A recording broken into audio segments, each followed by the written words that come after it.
ఉన్న బంగారాన్ని విడిపించి ఆ రోజు ఆన్లైన్ రేటుకే మేము కొంటాం. Sharma gold company.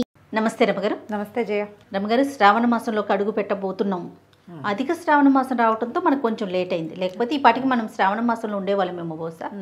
మరి శ్రావణ మాసం యొక్క విశిష్టత, శ్రావణ మాసం అనగానే అందరికీ మనకు గుర్తొచ్చేది వరలక్ష్మి వ్రతం. లక్ష్మీదేవికి ప్రత్యేకంగా మనం పూజలు చేసుకుంటాం, ఆడవారంతా కూడా నోములు నోచుకుంటూ ఉంటారు. సో ఈ మాసం యొక్క విశిష్టత ఒకసారి మాట్లాడుకుందామండి. మనం ఏటా 5 ఏళ్ల నుంచి చెప్తూనే ఉన్నాం, ఏ సంవత్సరానికి ఆ సంవత్సరమే వరలక్ష్మి వ్రతాలు కూడా ఏటా చేసేవే. మళ్ళీ ఏంటో ఒక హైరాణ, ఏంటో ఒక ఎంతూసియాజం, ఒక ఎక్సైట్మెంట్. అవును అవును. ప్రతి వాళ్ళకి ఇంచుమించు అందరి ఇళ్లలోనూ ఈ వాతావరణం ఉంటుంది. ఇల్లు శుభ్రాలు చేసుకోవటాలు, కొత్త వస్తువులు కొనుక్కోవటాలు, కొత్త బంగారం కొంటాం, చీరలు కొంటాం, ఏమైనా నోములు, కొత్త నోములు ఉంటే అవి చూసుకోవటం, ఆల్రెడీ నోముల్లో ఉన్నవాళ్ళు ఎన్ని చేసాం ఇంకా ఎన్ని చేయాలి లెక్కెట్టుకోవటాలు, ఇబ్బందులు సబ్బందులు బోల్డనే. వరలక్ష్మి వ్రతం అంటే ఈ మన శ్రావణ మాసం అంటే శ్రవణ సంబంధమైన మాసం. శ్రవణ నక్షత్రం వెంకటేశ్వర స్వామివారి నక్షత్రం శ్రవణం. అయితే స్వామివారికి అమ్మవారు ఎట్లా అంటే నిత్యానపాయిని, స్వామిని వదిలి ఉండదు. వారికి సంబంధించిన ఈ మాసము లక్ష్మీప్రదమని, ఆమెను పూజిస్తే ఎక్కువ ప్రసన్నురాలవుతుందని చెప్తారు. ఈ శ్రావణ మాసాన్ని నభోమాసం అంటారు సంస్కృతంలో, వర్షాకాలపు మాసం. ఈ వానల్లోనే నోములు, వ్రతాలు, పూజలు, వానలు అవి ఇవి కలిసే ఉంటాయి. అంతే. అటగే పరిగెత్తుకుంటూ ఏదో షాపింగ్లు, సరదాలు, ఇంట్లో పనులు, శుభ్రాలు గిభ్రాలు చేసుకుంటాం. మనకు కొంచెం అవకాశం వచ్చింది కాబట్టి ఆషాఢంలోనే శుభ్రాలు కాకుండా అధిక శ్రావణంలో చేసుకుంటూ ఉండుండొచ్చు కొంతమంది. శ్రావణంలో ఈసారి 5 శుక్రవారాలు వచ్చినాయి, 4 మంగళవారాలు వచ్చినాయి. శ్రావణ శుక్రవారాలు, శ్రావణ మంగళవారాలు. శుక్రవారం లక్ష్మీ పూజ, మంగళవారం గౌరీ పూజ చేసుకుంటే విశేషమైన ఫలితం లభిస్తుంది. ఇదేంటంటే పూజించుకోవడానికి మంచి అవకాశం. అవును అవును. దీనివల్ల అదేదో పడిపోతుంది అనుకోవద్దు. ఈ మాసంలో మనం అమ్మని పూజించాలి, అది మనకి మంచిది. మాసం యొక్క విశిష్టత, మాస విశిష్టత. ఈ కాలం మంచిది. ఈ మామూలుగానే ప్రసన్నురాలుగా ఉంటుంది, పూజిస్తే ప్రసన్నురాలవుతుంది లక్ష్మీదేవి. ఈ మాసంలో మరింత అధిక ప్రసన్నురాలుగా ఉంటుంది కాబట్టి వదిలేయకుండా ఏదో ఒక రోజు, ఏదో ఒక వారమైనా పూజ చేసుకోండి అని చెప్తారు. వరలక్ష్మి వ్రతం విధానంగా కలశం పెట్టుకుని వాయినం ఇచ్చి, తర్వాత ఏమో 9 రకాల పిండి వంటలు చేసి, ఇలా నియమంగా చేసే పద్ధతి ఉన్న వాళ్ళు అది చేసుకుంటారు. ఓకే.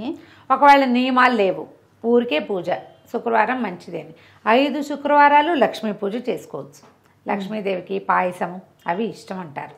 శనగపప్పుతో చేసిన ఏ భక్ష్యమైనా ఆవిడకి ఇష్టం. మైసూర్ పాకు లాంటివి శనగ పిండితో చేసినవి అవి కూడా నివేదన చేయొచ్చు. ఎంత శక్తి ఉంటే అంత శక్తి మేర. మనం నూనె పదార్థాలు చేయలేకపోతావు, పాయసంలోనే పరమాన్నం చేస్తామా, ఒక గుప్పెడు శనగపప్పు వేసి చేయండి, అంతే. ఎంత హాయిగా ఉంటుంది. అవును, సింపుల్గా అవుతుంది. అమ్మవారికి ఇష్టమైంది పెట్టామని ఒక మనకు సంతోషం కూడా ఉంటుంది. అందుకని ఏం చేయొచ్చు, మన ఇంట్లో ఉన్నా లేకపోయినా మనం పూజ చేసుకోవచ్చు. ఓకే. పైగా ఒక సంవత్సరం చేసాం, నిరుడు చేసాం, ఈ సంవత్సరం చేయలేకపోతున్నాం, ఏదైనా కొంప మునిగిపోతుంది, అలా భయపడద్దు. కుదిరితే చేసుకుంటాం, లేకపోతే శ్రద్ధగా ఒక దండం పెట్టు. అపరాధ సహస్రాలు చెప్పుకుంటాం కదా మనం, అంతే కదా. మామూలుగా నిరుడు బాగా చేసుకోగలిగానమా, ఈ సంవత్సరం నేను సేవించలేకపోతున్నా, నమస్కారంతో సరిపెట్టుకోమని ఒక అపరాధం చెప్పుకోవటం, ఓ నమస్కారం చేసుకోవటం. చక్కగా 5 వారాలు చేసుకోవచ్చు.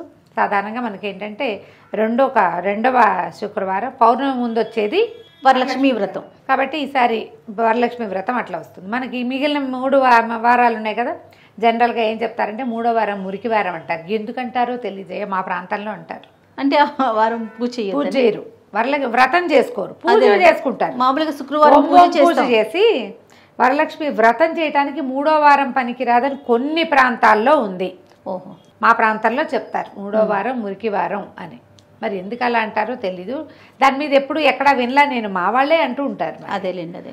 అవకాశం ఉంటే ఇక మొదటి 2 వారాలు కుదరలా, చివరి 2 వారాలు కుదరలా, 3వ వారమే కుదిరింది, ఏమిటి అంతే చేసుకోవడమే. ఇక అంత ఆలోచించడం అసలు అనవసరం అనిపిస్తుంది. అంతే. చివరి వారం కుదిరినా చేసుకోవచ్చు.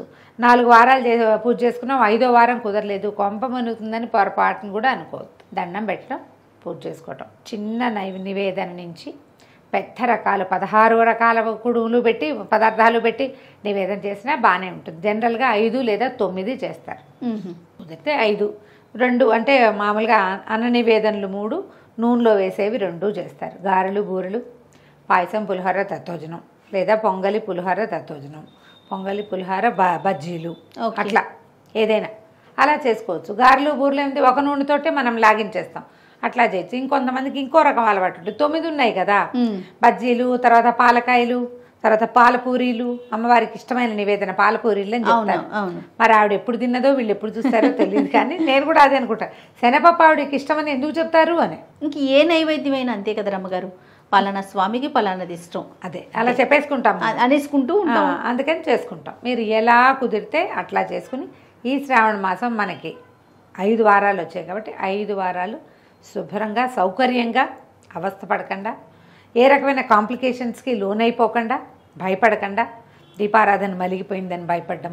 ఏదో మైలు వస్తుంది రమ్మగారు, 2వ వారం చేసుకోలేకపోతారు, 3వ వారం చేసుకోవచ్చా అనే ప్రశ్న వస్తుంది, లేకపోతే 4వ వారం వరలక్ష్మి వ్రతం చేసుకోవచ్చా అన్న అనుమానం వస్తూ ఉంటుంది. చేసుకోవచ్చు, 4, 5 కూడా చేసుకోవచ్చు. ఏ వారం కుదిరితే ఆ వారం చేసుకోవచ్చు.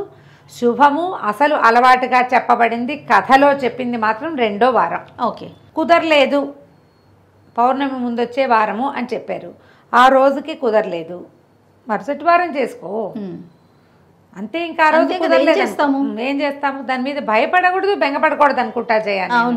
ఒక్కో సంవత్సరం మొత్తానికే కుదరదు మనకి, ఒక్కొక్కళ్ళకి. ఏం చేస్తారు, ఇది చేసే క్రమంలో ఈ నెలలో తులసి మొక్కలు నాటుకోవచ్చా? నాకు వచ్చిన ప్రశ్నలు చెప్పేస్తున్నా నేను. చెప్పండి. తులసి చెట్టు పెట్టుకోవచ్చా అని అడిగారు ఒకరు. శ్రావణ మాసంలో తులసిని నాటచ్చా? లక్షణంగా నాటుకోవచ్చు. అసలు ఆ ప్రశ్న ఎందుకు వచ్చిందంటారు రమ్మగారు? అంటే అట్లా నాటకూడదని ఏమన్నా ఉందా? ఎక్కడో వినో చదివో ఏదో ఎవరైనా అను, అబ్బో అలా పెట్టకూడదు ఇలా తులసి నాటడానికి కూడా ప్రత్యేకమైన దినాలు కావాలన్న ఒక ఇది మరి పూర్వకాలంలో ఉందేమో తెలియదమ్మా. నా మటుకు నేను నమ్మను. తులసి ఒక వృక్షరాజం, ఆరోగ్యదాయిని.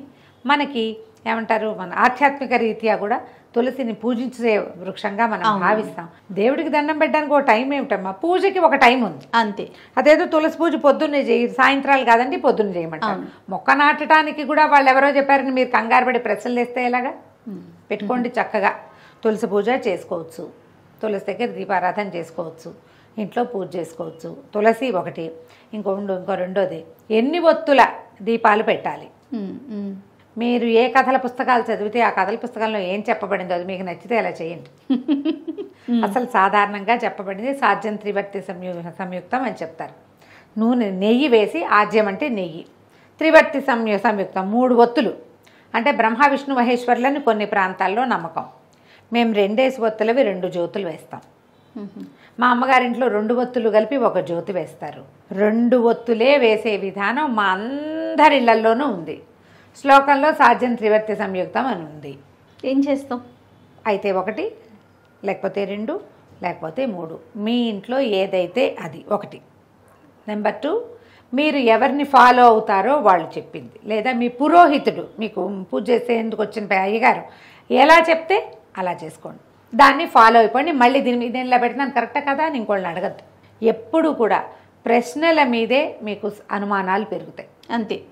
నువ్వు అదే నీ అలవాటుగా చేసుకో, ఏమీ ఉండదు, ఇన్వాలంటరీగా గాలి తీసుకున్నట్టే. అంతే అంతే. నువ్వేం అడిగావా ఇది ఏ ముక్తో తీసుకుంటున్నాను నీకు గుర్తొస్తుంది? అసలు రాదే. వీటి మీద ఎందుకు ప్రశ్నలు? అనవసరంగా టెన్షన్ పడతారు కదా.